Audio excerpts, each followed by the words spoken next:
Hello everybody, and welcome back to another video. In today's video, we'll be taking a look at the 2024 presidential election, and I'll be talking about the best case scenario for Donald Trump and JD Vance.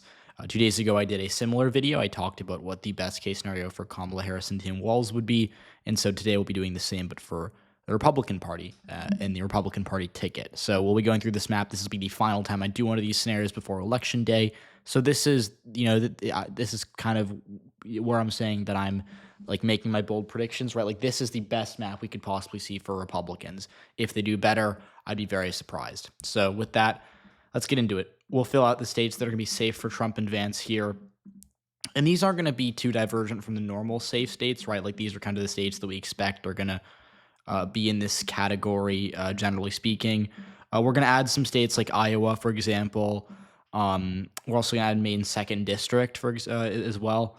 But that should do it. Really, there's only 129 safe electoral votes for Trump and Vance here. And then for Harris and Walz, we'd see another, good chunk of safe states.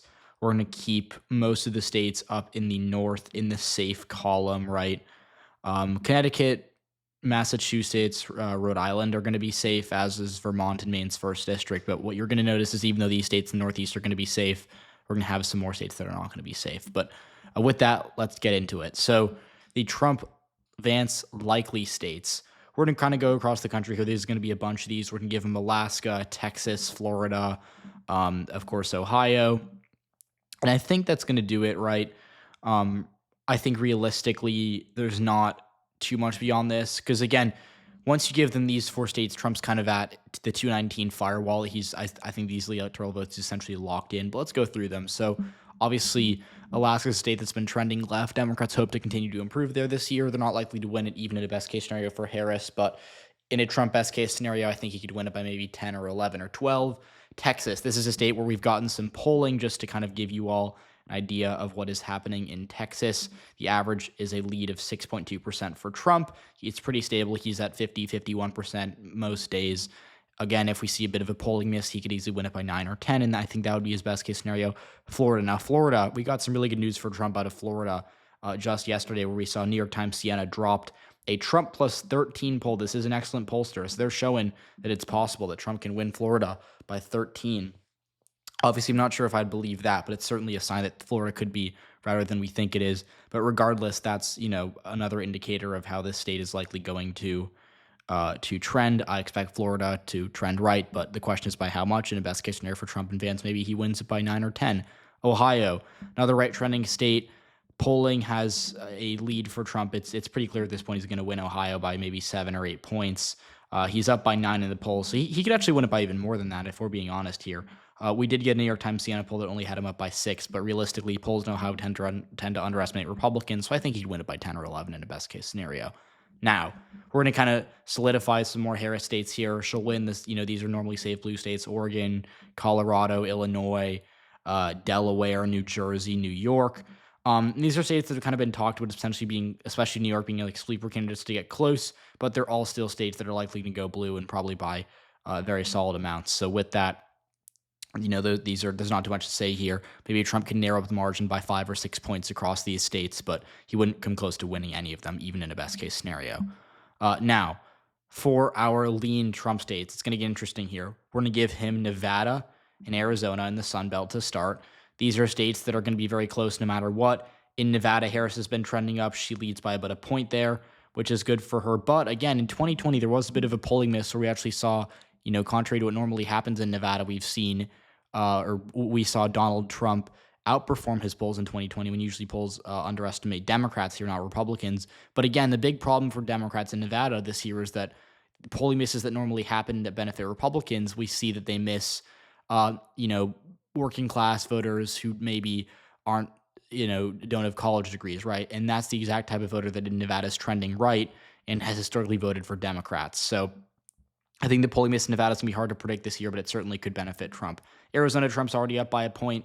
And again, all he needs is just to win over these undecideds. He can win it by, 4 or 5 points. So that's, I think, realistically what his best case scenario in Arizona would be. And then to get into the other Sun Belt states, Georgia, North Carolina, of course, these are going to be huge for Trump because, again, he can't really win without carrying these states. But the good news for him is that in both states he leads. He's up by about a point in Georgia, and then in North Carolina, as we can see, he's also up by about a point. It's kind of looking similar for him in these two states. And Trump has the momentum in North Carolina. He's led in the majority of polling there. And again, what we normally see is a polling error, especially North Carolina, that benefits Republicans. So I think Trump is just a normal polling error away from winning North Carolina by 3 or 4. Then in Georgia, of course, it's a bit of a tougher lift because Republicans haven't been winning there as of late. But the polls are good for Republicans. I think Donald Trump, even if he does a couple points better with black voters, for example, that could be huge towards cutting into that margin for Democrats. Or if black turnout goes down by a couple points, I think that could also really boost Trump statewide. So he has numerous paths to victory in Georgia. But I think that realistically, we're going to see Donald Trump in the best case scenario. I think he'd win it by 3 or 4. Whereas North Carolina, I think he'd win by as many as 5 points. So that's going to be, and realistically, I think these are kind of like the obvious lean states. Now, I'll be a bit bolder here. I do think Trump could win Wisconsin and Pennsylvania by lean margins in this best case scenario. And again, this would give him the victory, right? But just to talk about it here, Wisconsin, the interesting thing about Wisconsin is that Harris has polled okay here. The gap has narrowed a little bit. She was up in the summer by 3-4 points. She's now only up by about a 1.5. So I do think Donald Trump is legitimately trending in the right direction, Wisconsin, but he's still not really, close to Harris. He's close to Harris, but he's not really. I would say he's not within striking distance in the polling data. But again, if you even give Trump half of the polling base he got in 2016 or 2020, he'd win the state by a couple points. So I think in a best case scenario, we'd see the polling miss repeat itself. And in Wisconsin, I genuinely do believe that Trump could win the state just because of that polling error. And again, we talk about white working class voters being undersampled. Perfect state for that to happen and benefit Trump. So I think that could happen in Wisconsin. Now, Pennsylvania is also, as you can see here, it's also looking very close. Even close to Wisconsin. Harris is up by 0.8. And again, the polls in Pennsylvania have been better than the polls in Wisconsin, and they've been less one-sided. But again, or I'm saying again so much, but just to reiterate here, white working class voters, if the polls miss them, that could be enough to tip Pennsylvania on its own. And then I think Trump could really, right, I do expect him to lose ground in the suburbs of Philadelphia, but it's a similar thing to Georgia where you have a big chunk of black voters, concentrated, or not concentrated, that are kind of spread across the state. Philadelphia specifically has a big black electorate. You talk about Pittsburgh as well. And then obviously in other mid-sized cities in Pennsylvania, right? Those are areas where we've seen evidence in the polls that black voters could be moving towards Trump. Again, I'm not sure if I buy into that, but in a best case scenario where everything goes right for him on election night, yeah, that could definitely really hurt Harris in Pennsylvania. So I think Wisconsin could win by 3, Pennsylvania maybe by 2, 2.5.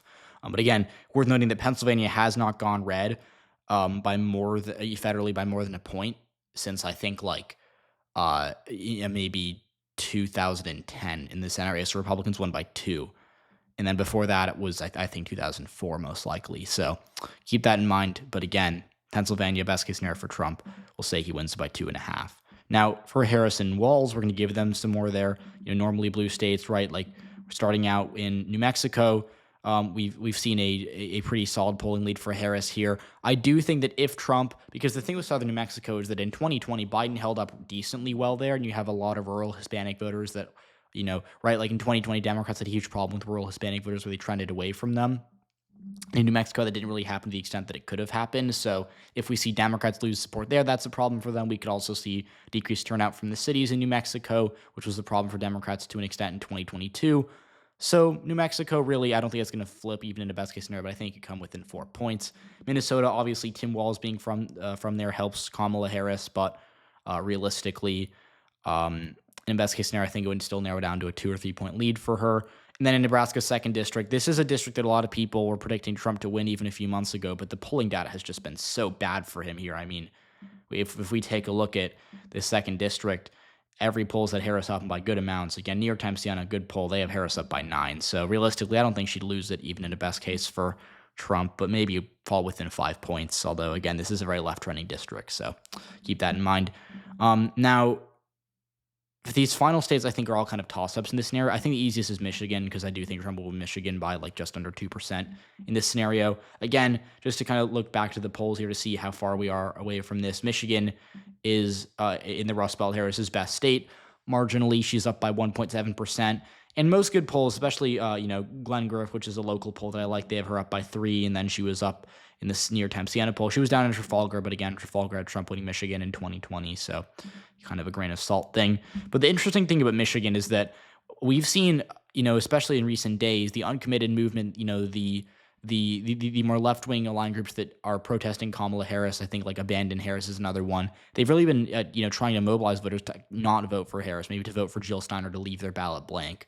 And I'm not sure if that's going to work. Historically, these campaigns haven't really worked, but again, if everything goes right for Trump, maybe it hurts Harris a little bit in the deep blue parts of the state, and then we see poor turnout from Washtenaw County, which is where the University of Michigan is, and we've been seeing Democrats struggle with that early on. Again, we're only a couple days into early vote returns, but Democrats are not doing too well in Ann Arbor area, which I think could be a concern for them if that keeps up. But again, on the flip side, Democrats are doing better than expected in Detroit, which is way bigger and matters more. So it's a mixed bag right now. It's too early to make early vote predictions. We'll talk about that more in the weeks ahead. But broadly, right, there is a path for Trump in Michigan. I just think it's a bit, less big than the path for him in Wisconsin or Pennsylvania.